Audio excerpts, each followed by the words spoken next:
Welcome back, everyone, and if you're new here, I'm so glad you found the channel. We're on an exciting journey to reach 10k subscribers by next year, and every like, comment and subscription brings us one step closer. Your support means everything. Now, let's jump into today's video. The call came at midnight. I was in my office at the university, surrounded by stacks of papers and artifacts from my latest expedition in Peru. The ancient pottery fragments scattered across my desk seemed to mock me with their mundane secrets. Little did I know that everything was about to change. Dr. Parker. The voice on the other end carried a hint of urgency that immediately caught my attention. This is Director Hassan from the Egyptian National Museum. We need your expertise on something unusual. I've been an archaeologist for 20 years, specializing in controversial discoveries and unexplained historical anomalies. My colleagues often joke that I'm more interested in proving ancient legends than documenting pottery shards. They're not entirely wrong, but nothing in my career could have prepared me for what we found beneath the Sahara's burning sands. Director Hassan's voice trembled slightly as he described the satellite imaging results.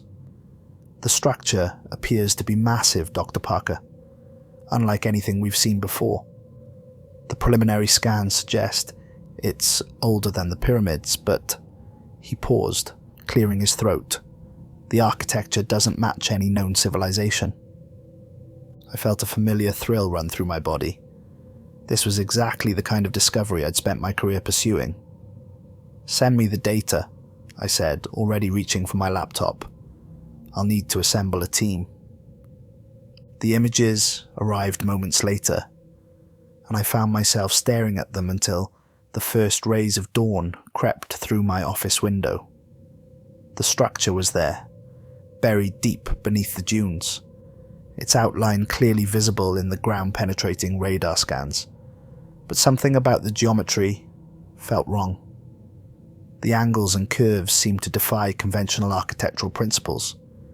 I'd studied every major civilization's building techniques, but this was different.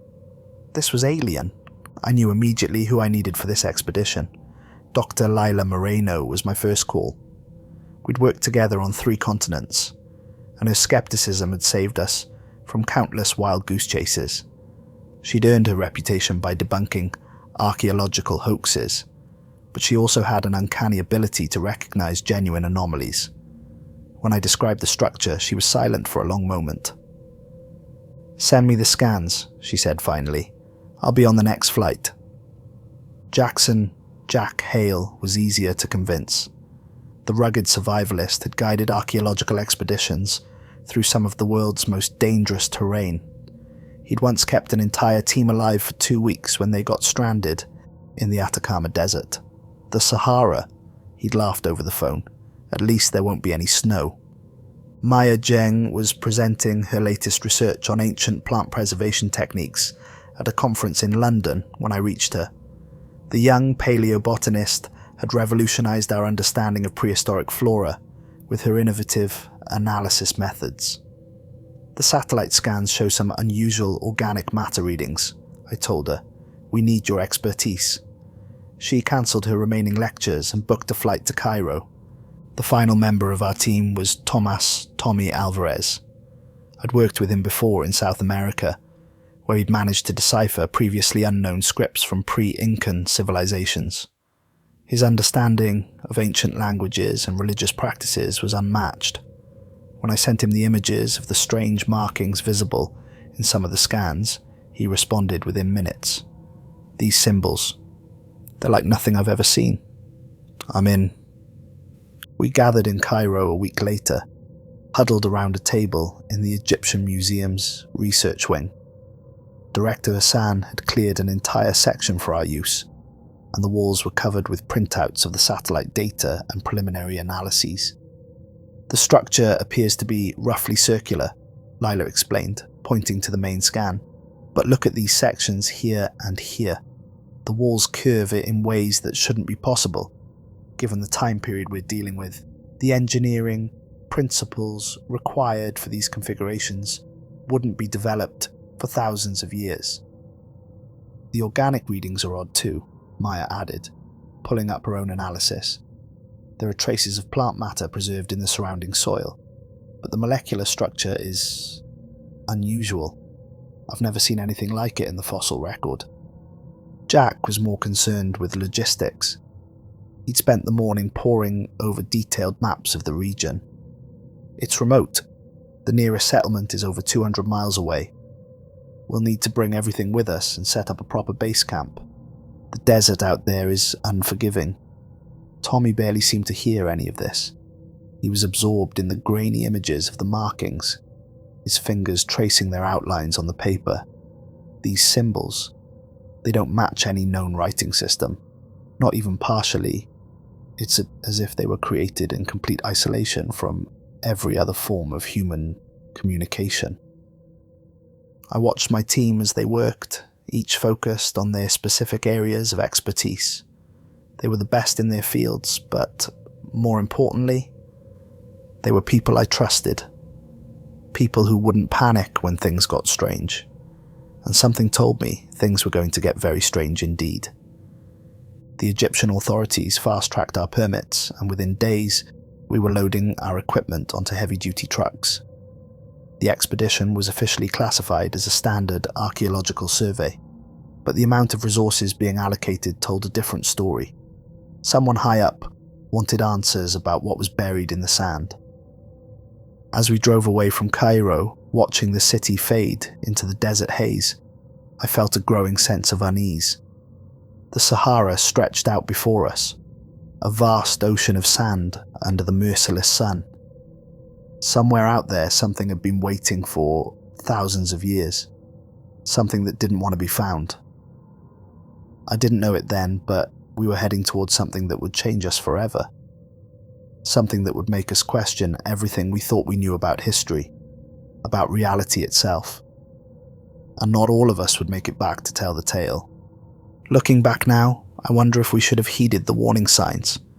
The way the local guides refused to accompany us to the actual site. The strange mirages that seemed to flicker at the edge of our vision as we drove deeper into the desert. The dreams that started on that very first night, filled with whispers in languages none of us recognized. But we were scientists, rational people who didn't believe in omens or supernatural warnings. We were about to learn how wrong we were, in the most horrifying way possible. The first signs of trouble appeared before we even began digging. Our camp was a collection of heavy-duty tents, arranged in a rough circle, with the main research tent at its center. The generators hummed continuously, powering our equipment and the vital air conditioning units that made the desert heat bearable. But at night, when the temperature dropped and the stars emerged in their thousands, the generators' drone seemed to change, taking on an almost rhythmic quality that set everyone on edge. Maya noticed it first. She was cataloguing soil samples on our third night when she suddenly stopped, her head tilted to one side. "Do you hear that?" she asked. "Under the generator noise." I listened, but heard nothing unusual. Yet Maya insisted there was something else, a sort of pulsing sound that seemed to come from deep beneath the sand. We dismissed it as desert wind playing tricks with the equipment noise, but looking back, that was our first warning. The ground-penetrating radar revealed more details about the structure as we set up our survey grid. The circular pattern we'd seen in the satellite images was even more pronounced up close, but the readings made no sense. According to our instruments, some of the walls curved inward at angles that should have made them collapse under their own weight. "This can't be right," Lila muttered, recalibrating the equipment for the third time. "These readings suggest parts of the structure are emerging from and then returning into the same space, like a Mobius strip made of stone. It's architecturally impossible." Jack, ever practical, was more concerned with the logistics of breaking ground. "The sand's different here," he reported, running it through his fingers. "Denser, almost crystallized in some places. Never seen anything like it in all my years in the desert." We began excavation on a Thursday morning, just as the sun was rising over the dunes. The first few hours were standard procedure, carefully removing layers of sand, documenting everything we found. But at mid-morning, our shovels hit something solid. It wasn't the large entrance we'd been expecting, but rather a small panel of dark stone, covered in those same unidentifiable markings we'd seen in the scans. Tommy spent hours photographing and sketching the symbols, growing more agitated with each passing moment. "They're not static," he insisted, though none of us understood what he meant. "They seem to change when you look at them too long, like they're rearranging themselves." I assumed the heat was getting to him until I examined the panel myself. The markings did seem to have a strange quality to them, appearing to shift slightly in my peripheral vision, though they remained stubbornly fixed whenever I looked at them directly. As we expanded the excavation, Maya made an even more disturbing discovery. In a layer of soil that should have been completely devoid of organic material, she found preserved plant matter. But these weren't any plants we recognized. "Look at these structures," she said, showing me a sample under her portable microscope. "The cellular organization is all wrong. These aren't just unknown species. They don't match any known plant family. It's as if they evolved completely independently from all other plant life on Earth." The discoveries kept coming as we dug deeper. We found fragments of what appeared to be pottery, but the material wasn't clay or any other ceramic we could identify. The fragments were warm to the touch, even in the pre-dawn cold, and they seemed to vibrate faintly when held for too long. But it was the dreams that really began to wear us down. Each night, team members reported increasingly vivid nightmares. They all followed a similar pattern, wandering through endless stone corridors that couldn't possibly exist, hearing whispers in unknown languages, feeling watched by something that lurked just out of sight. Jack, who prided himself on his unshakable nerves, became convinced that something was stalking our camp at night. "There are tracks in the sand every morning," he insisted. "But they make no sense. They start and stop randomly, as if whatever made them is appearing and disappearing at will." A week into the dig, we uncovered what appeared to be a courtyard. The space was roughly circular, about 30 feet in diameter, surrounded by walls made of the same dark stone as the panel we'd first discovered. But it was what we found in the center that changed everything. Rising from the sand like a twisted obelisk was a pillar covered in more of those shifting symbols. But these were different. They seemed to pulse with a faint, reddish light that grew stronger as the sun set. The first time we saw it glow, Maya became violently ill, overcome by a wave of vertigo and nausea that left her bedridden for hours. "There's something wrong with that stone," she said when she finally recovered. "Something fundamentally wrong. It's like looking at a colour that shouldn't exist." We should have stopped then. Should have reported our findings and waited for a larger team, more resources, more expertise. But we were all drawn to the site in a way none of us could explain. Each morning, I woke with an overwhelming urge to dig deeper, to uncover more, to find what lay at the center of this impossible structure. Even Lila, our resident skeptic, became obsessed with the symbols. She spent hours comparing them to every known writing system, convinced that she was on the verge of a breakthrough. "They're not just decoration," she would mutter, her notebooks filling with increasingly chaotic diagrams. "They're trying to tell us something important." It was Tommy who first began to hear the voices. We found him one night standing at the edge of the excavation, staring down into the darkness. When we approached, he turned to us with tears streaming down his face. "Can't you hear them?" he whispered. "They're calling to us. They want us to come deeper. They want to show us what they found, what they became." None of us slept that night. The generator's hum had grown louder, more insistent, and now we could all hear what Maya had noticed days before. A deep, rhythmic pulsing coming from beneath the sand, like the heartbeat of something vast and ancient. The next morning, we discovered that all of our cameras had stopped working. The digital displays showed only static, occasionally interrupted by glimpses of impossible geometries that hurt our eyes to look at. The samples Maya had collected had changed too. The plant matter had begun to move on its own, the cells rearranging themselves in ways that defied everything we knew about biology. But we were too far committed to stop. The structure was calling to us now, its pull impossible to resist. And as we prepared to break through to the next level, none of us realized we were about to cross a point of no return. What waited below would shatter our understanding of reality itself, and not everyone would survive the revelation. The discovery of the main entrance happened at sunset. We'd been digging along the inner wall of the courtyard when Jack's shovel struck something solid. The sound that rang out was unlike anything I'd heard before. Not the dull thud of stone against stone, but a resonant tone that seemed to hang in the air for far too long. "Get the floodlights," I called out, my voice betraying more excitement than fear. If only I'd known.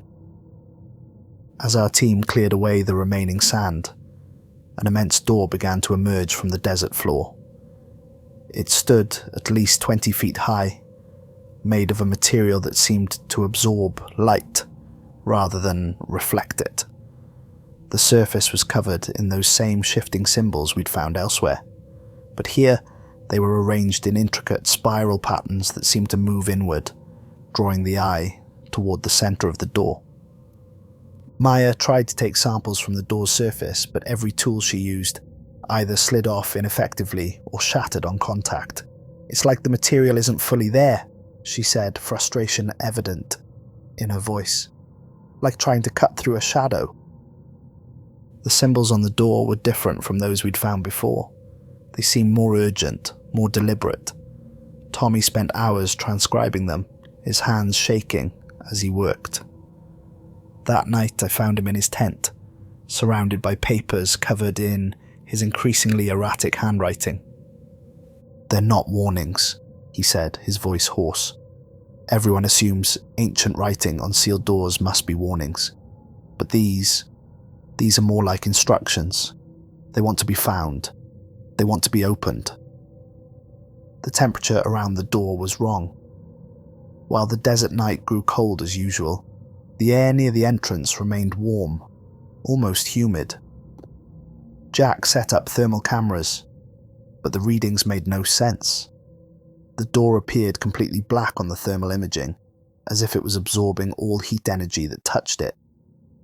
Lila became obsessed with the central pattern on the door. She would stand before it for hours, making detailed sketches and muttering to herself. One evening, I found her journals filled with the same pattern drawn over and over, becoming more distorted with each iteration. "It's a key," she insisted when I asked about her drawings. "Not a physical key, but a concept, a thought that unlocks something in the mind. I can almost grasp it, but every time I get close..." She trailed off, staring at the door with an intensity that frightened me. The dreams grew worse. Now we all experienced the same one, walking through a vast chamber filled with black statues, approaching a central altar where something pulsed with a sickly red light. Each morning, we would wake with the same metallic taste in our mouths, our pillows damp with sweat. Maya's health began to deteriorate. She complained of headaches that grew worse whenever she looked at the door. "There's something alive in there," she said during one particularly bad episode. "Not alive like we understand it, but aware, waiting." The decision to open the door came after we discovered the carvings had begun to bleed. It started as a thin, dark liquid seeping from the symbols, so subtle we thought it was just condensation. But by morning, the liquid had formed small pools at the base of the door, and when Jack tried to collect a sample, the substance moved away from his container, as if it had a will of its own. Tommy was the one who figured out how to open it. He'd been studying the central pattern that had so captivated Lila, comparing it to the symbols we'd found in the courtyard. "It's not just writing," he explained, his eyes fever bright. "It's a sequence, a pattern of thoughts that creates a key." Following Tommy's instructions, We positioned ourselves around the door, at specific points marked by larger symbols. As the sun set, casting long shadows across the excavation site, Tommy began to recite something in a language none of us recognized. The words seemed to catch in the air, hanging visible like smoke signals in the growing darkness. The response was immediate and terrifying. The symbols on the door began to pulse with that same sickly red light we'd seen in our dreams. The ground beneath our feet trembled, not with the familiar movement of an earthquake, but with something that felt more like muscle contractions, as if we were standing on something that was finally waking up. The door opened silently, smoothly, despite its massive size. The darkness that spilled out was more than just the absence of light. It was a tangible thing, moving with purpose and awareness. Our floodlights seemed to bend around it, creating shadows that shouldn't have been possible. The chamber beyond the door was vast, far larger than our radar scans had suggested. The beam of my flashlight couldn't reach the ceiling, and the walls seemed to shift and move in the darkness. But it was what filled the chamber that made us all take a step back in horror. Hundreds of statues stood in concentric circles around a central altar, each one carved from that same light-absorbing stone as the door. But these weren't ordinary statues. Each one depicted a figure caught in a moment of transformation, their bodies twisting in impossible ways, their faces frozen in expressions of ecstasy or agony. It was impossible to tell which. And there, on the altar at the center of the chamber, we saw it. The artifact that would change everything. The relic that would cost us so dearly. None of us moved for what felt like hours. The darkness from the doorway continued to pool around our feet, and in the distance, we could hear something that sounded like singing or screaming. In that place, the difference didn't seem to matter anymore. Lila was the first to step forward, drawn to the altar like a moth to flame. The beam of her flashlight caught the object resting on its surface, an obsidian shard about the size of a human hand, with veins of crimson pulsing through it like blood vessels. Thin rivulets of dark liquid dripped from its jagged edges, each drop hitting the stone altar with a sound that echoed far longer than it should have. "This isn't natural," Maya whispered, her scientific detachment crumbling as she stared at the relic. "That liquid, it's moving against gravity." She was right. The dark substance was flowing upward, climbing the sides of the shard in thin streams before being absorbed into the crimson veins. Jack tried to maintain some semblance of proper procedure. "We need to document everything before we touch anything," he said, his voice steady, despite the fear evident in his eyes. "These statues, they're not just art, they're telling a story." Tommy moved between the concentric circles of statues, his flashlight beam revealing more details that made us wish for ignorance. Each figure was caught in a different stage of what appeared to be metamorphosis. The outer ring showed human forms beginning to twist and change. As you moved inward, the transformations became more extreme, more impossible. "They're not showing transformation," Tommy said suddenly, his voice cracking. "They're showing transcendence. These people, they wanted this to happen to them." The air in the chamber grew thicker, heavier with each passing moment. Our flashlight beams seemed to terminate prematurely, as if the darkness had substance and weight. The singing, screaming sound grew louder, seeming to come from everywhere and nowhere at once. Lila had reached the altar now, her hand extending towards the obsidian shard. I called out for her to stop, to wait, but my voice seemed to fall dead in the heavy air. Her fingers brushed the surface of the relic. The change was instantaneous. The crimson veins in the shard flared with brilliant light, and Lila's body went rigid. The scream that tore from her throat wasn't human. It resonated at frequencies that made my teeth vibrate and my vision blur. Then the darkness moved. It wasn't just absence of light anymore. It was a living thing, coiling around Lila like black smoke with purpose and intelligence. I lunged forward to grab her, but Jack held me back. We watched in horror as the darkness enveloped her completely. When it receded a moment later, she was gone. The chamber erupted into chaos. The ground began to shake, but not like before. This time it felt like massive muscles, contracting beneath the stone floor. The statues, which we had assumed were carved from stone, began to glisten as if they were sweating. The air filled with a smell like wet copper and burning hair. "We need to leave," Jack shouted, already pushing Maya towards the entrance. But Tommy stood transfixed, staring at the walls, where the symbols had begun to move more quickly, flowing like mercury across the stone surface. "I can read them now," he whispered. "I can understand. They're beautiful." The darkness was spreading from where the shard lay on the altar, rolling across the floor like a tide of black oil. Where it touched the walls, the stone seemed to soften and pulse. The statues began to make sounds, not shifting stone, but wet, organic noises that made my stomach turn. Maya screamed. One of the statues near her had moved, its twisted form bending, in ways that stone shouldn't be able to bend. Its surface rippled like living flesh, and a hand, or something like a hand, reached toward her. Jack grabbed her and pulled her back just as more of the statues began to move.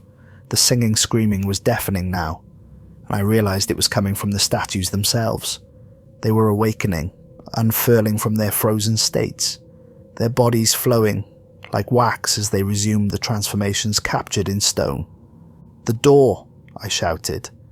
But when we turned to run, we found the entrance had changed.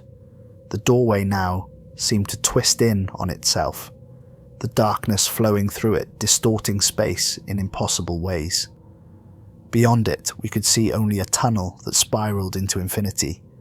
And then we heard Lila's voice. It came from everywhere at once, but it wasn't her voice anymore. It was something wearing her voice like an ill-fitting mask. "Aidan," it called, using my name like a hook, trying to catch my soul. "Come see what I've become. Come see what we can all become." The darkness continued to spread, and where it touched, reality seemed to unravel. The walls began to bleed that same black liquid we'd seen before, but now we could see things moving in it, shapes that hurt the mind to look at, fragments of possibilities that should never have been. Tommy had fallen to his knees, his hands pressed against his ears, but he was smiling. Blood trickled from his nose as he began to speak in that ancient language again. Each word he uttered caused the symbols on the walls to pulse, and with each pulse, more of the statues began to move. Maya was the first to break. The horror of what we were seeing, combined with her earlier sensitivity to the relic's presence, proved too much. Her eyes rolled back in her head and she collapsed. Jack caught her before she hit the ground, but as he lifted her, we saw that the darkness had already begun to creep up her legs like living ink. "Don't let it touch you," Jack shouted, trying to wipe the darkness from Maya's legs with his bare hands, but the black substance clung to his fingers, spreading up his arms like hungry vines. I watched in horror as Gaia's skin began to ripple, where the darkness touched it, becoming translucent, revealing something writhing beneath. The chamber had become a nightmare made real. The statues were fully animate now, their stone forms liquefying and reshaping themselves as they moved toward us. The walls pulsed like the sides of a massive heart, the symbols flowing across their surface, leaving trails of phosphorescent light that burned after images into our eyes. Tommy was beyond reach. He stood at the altar now, one hand resting on the obsidian shard, his eyes completely black. His voice had taken on the same multi-layered quality as Lila's, speaking in that ancient language that made reality shiver around us. With each word, more of the chamber's true nature revealed itself. The ceiling above had disappeared entirely, opening into what looked like an infinite void filled with twisting shapes that defied comprehension. Something vast moved through that void, its presence felt rather than seen, sending waves of primal terror through my body. "This is what they found," Tommy said, his voice resonating with others that spoke with him. This is what they became when they discovered what lies between spaces, beyond time. They didn't die or vanish. They transcended. And now it's our turn. Maya's body convulsed in Jack's arms, her back arching impossibly as the darkness spread across her torso. Her eyes snapped open, but they weren't her eyes anymore. They were windows into that same void above us, filled with moving shadows and distant lights that shouldn't exist. Jack refused to let her go, even as the darkness consumed his arms up to his shoulders. "Fight it!" he screamed. But his voice was changing too, becoming deeper, hollow, as if echoing from the bottom of a vast pit. "Aiden, run! Get help!" But there was nowhere to run. The doorway had completely transformed, becoming a twisted spiral of flowing stone and living darkness. The walls of the chamber had begun to fold in on themselves, creating new angles and dimensions that made my mind recoil. Reality was becoming fluid, malleable, reshaped by whatever power we had awakened. Lila's voice called again, closer now. "Don't be afraid, Aiden. The pain only lasts until you understand. Until you see the truth of what we are, of what we can become." Her figure emerged from the darkness near the altar, but it wasn't Lila anymore. Her form shifted constantly, flowing between shapes that my eyes couldn't properly process. The obsidian shard pulsed faster now, its crimson veins glowing so brightly they left burning trails in the air. The black liquid that dripped from it had formed a pool that was spreading across the chamber floor, dissolving the stone and revealing something underneath, something that looked disturbingly like living tissue. Jack let out a sound that started as a scream of pain and transformed into something else, something that resonated with the singing screaming of the liquid statues. I watched in horror as his body began to lose its solidity, becoming translucent, then transparent, revealing layers of reality beneath human flesh that were never meant to be seen. Maya's body had gone completely still, but her eyes remained open, staring into that impossible void above. Her skin had become like black glass, reflecting fragments of dimensions that shouldn't exist. Inside her transformed body, lights moved like distant stars, forming and unforming patterns that hurt to look at. Tommy reached for me with a hand that was no longer human, his flesh flowing like molten glass. "Join us," he said, but his mouth didn't move. The words formed in the air itself, written in symbols that burned themselves into my mind. See what they saw, become what they became. The chamber itself was awakening fully now, revealing its true purpose. It wasn't just a room, it was an organ, a part of something vast and ancient that had slumbered beneath the desert for eons. The walls weren't stone but membrane, pulsing with a life that existed outside our understanding of biology. In that moment of clarity, I finally understood what we had found. This wasn't a tomb or a temple. It was a cocoon, a transformation chamber created by beings who had discovered something beyond human comprehension. The statues weren't warnings or art. They were records showing the stages of metamorphosis as humans became something else. The void above pulsed, and something began to descend. A vast, shifting mass of angles and dimensions that couldn't exist in our reality. It moved with purpose, with awareness, reaching down with appendages made of twisted space and frozen time. I ran even though there was nowhere to run to. I ran even as I heard my friends' voices calling after me, their words distorting into frequencies that made blood run from my ears. I ran as reality itself began to unravel around me, as the darkness reached for me with hungry tendrils. Through pure luck, or perhaps something else's will, I found a path through the twisting corridors that led upward. Behind me, I could hear the chamber collapsing, not with the sound of falling stone, but with the wet, organic sounds of muscle and membrane contracting. The last thing I heard before I emerged into the desert night was Lila's voice, or what had once been Lila's voice, echoing through dimensions. "We'll be waiting, Aidan. We'll always be waiting." I ran until my legs gave out, collapsing in the sand as the ground shook behind me. When I finally found the courage to look back, the excavation site had vanished. The desert had reclaimed it, leaving only smooth dunes under the starlight. But sometimes when the wind blows just right, I can still hear them singing. The Egyptian authorities didn't believe my story. How could they?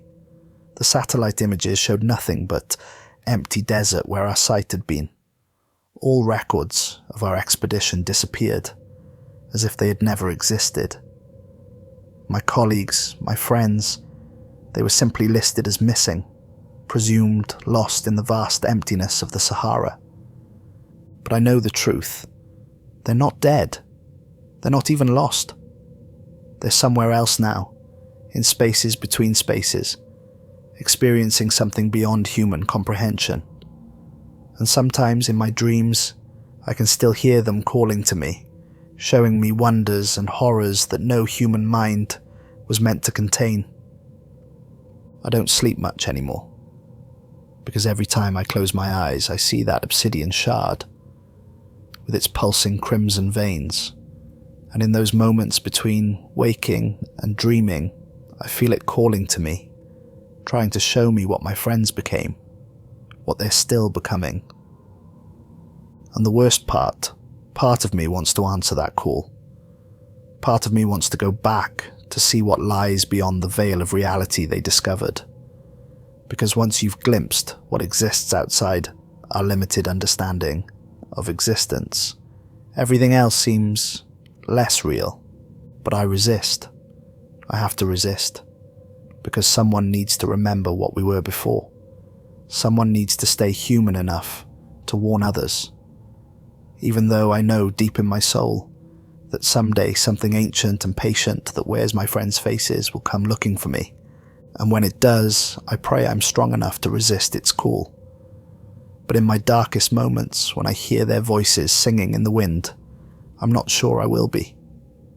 6 months have passed since I emerged from that nightmare in the desert. I've tried to rebuild my life, taking a quiet research position at a small university where nobody knows my history. But the things I witnessed that night haven't finished with me. It started with small changes. I began noticing how shadows don't always fall the way they should.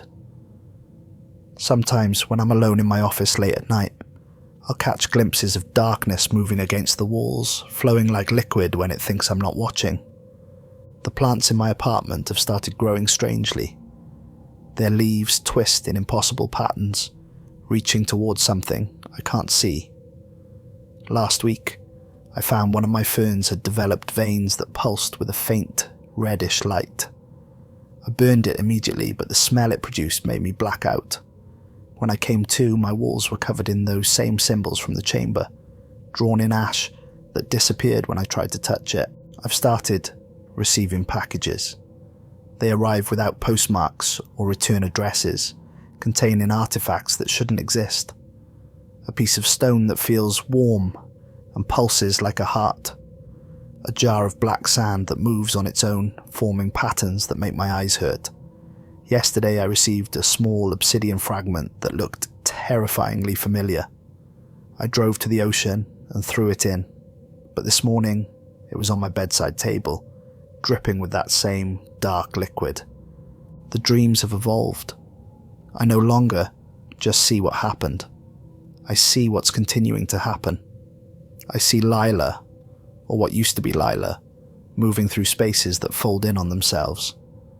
I see Maya suspended in that void, her transformed body giving birth to new forms of life that exist in multiple dimensions at once. I see Jack and Tommy, their merged consciousnesses, exploring realms that human minds were never meant to comprehend. They're growing stronger. Whatever process began in that chamber didn't end when I fled. My former friends are continuing to evolve, to transform, to transcend the boundaries of what we once thought possible. and they want to share what they've learned. The whispers come more frequently now. They speak of wonders beyond human comprehension, of a universe far vaster and stranger than we ever imagined. They tell me of civilizations that existed before time itself, of beings that dream realities into existence, of truths that would shatter our understanding of existence. I've started noticing others watching me, people whose movements aren't quite right, whose smiles are a bit too wide, whose eyes reflect things that shouldn't be there. Sometimes I catch them shifting, their human forms rippling like heat waves over hot pavement, revealing glimpses of something else underneath. The desert calls to me. Every night I feel a pull from that direction, like a hook in my soul. Maps in my presence change themselves. Roads and paths always seeming to lead back to that spot in the Sahara. My GPS shows impossible distances, coordinates that shouldn't exist, locations that shift between dimensions. My own reflection has begun to change. There are moments when I look in the mirror and see something else looking back. Not anything horrific or monstrous, but something more. Something that exists in more dimensions than flesh and bone were meant to inhabit. My skin sometimes becomes translucent, revealing patterns beneath that move with a life of their own. I've discovered that I can do things now, small things, but things that should be impossible. I can see the layers of reality peeling back when I focus too hard. I can hear conversations from other times, other places, other dimensions. Sometimes when I'm not paying attention, my hands pass through solid objects as if reality itself is becoming permeable. The knowledge they gained is leaking into my mind. Equations that explain the nature of dimensions beyond our own. Languages that can reshape the fabric of space-time. The true history of our world. Of the beings that walked these lands before humans were even a possibility. I know now why they chose that location in the desert. The Sahara sits atop a nexus of realities, a place where the boundaries between dimensions wear thin. What we found wasn't just a structure or a transformation chamber. It was a doorway, a chrysalis for all of humanity. They want us to evolve, to become something more than what we are. Other archaeologists have begun to approach me, speaking of similar discoveries in other parts of the world. Ancient sites that don't match known civilizations. Artifacts that defy our understanding of physics. Symbols that seem to move when no one's watching. The chamber we found wasn't unique. It was just one of many, waiting to be discovered. I've started writing this account as a warning, but I fear it may become something else. Each word I write seems to carry more meaning than I intend. The letters sometimes shifting into those ancient symbols when I'm not looking directly at them. The truth wants to be known, to be shared, to transform those who learn it. Last night I found a new door in my house, one that hadn't existed before. Behind it I could hear familiar voices singing those impossible songs. The handle was warm to the touch, pulsing like a heartbeat. I didn't open it, not yet, but I know it's only a matter of time. Because the most terrifying truth is this: what we discovered in the desert isn't finished with humanity. It's spreading, growing, transforming reality itself. Those who vanished in that chamber were just the beginning. The change is coming, whether we're ready or not. And somewhere in the vast, empty desert, something ancient and patient is stirring, reaching out through cracks in reality, calling to those who are willing to listen. The door is open now, and it can never truly be closed again. I know they'll come for me eventually, not to harm me, but to complete what began in that chamber. And despite everything I've seen, everything I know about what they've become, part of me longs for it. Because once you've glimpsed what lies beyond the veil of ordinary reality, how can you ever be satisfied with the world as it is? So I sit here in my study, watching the shadows lengthen in ways that defy physics, listening to voices that speak in frequencies that shouldn't exist, waiting for the inevitable. And if you're reading this, if you ever encounter something in your work that feels wrong, that seems to exist at angles to reality itself, run. Run as far and as fast as you can. But know this, running may only delay the inevitable. Because once you've seen it, once you know it exists, you're already changing. And somewhere, in the spaces between spaces, in the angles between angles, they're waiting. They're always waiting. And they're so very, very patient.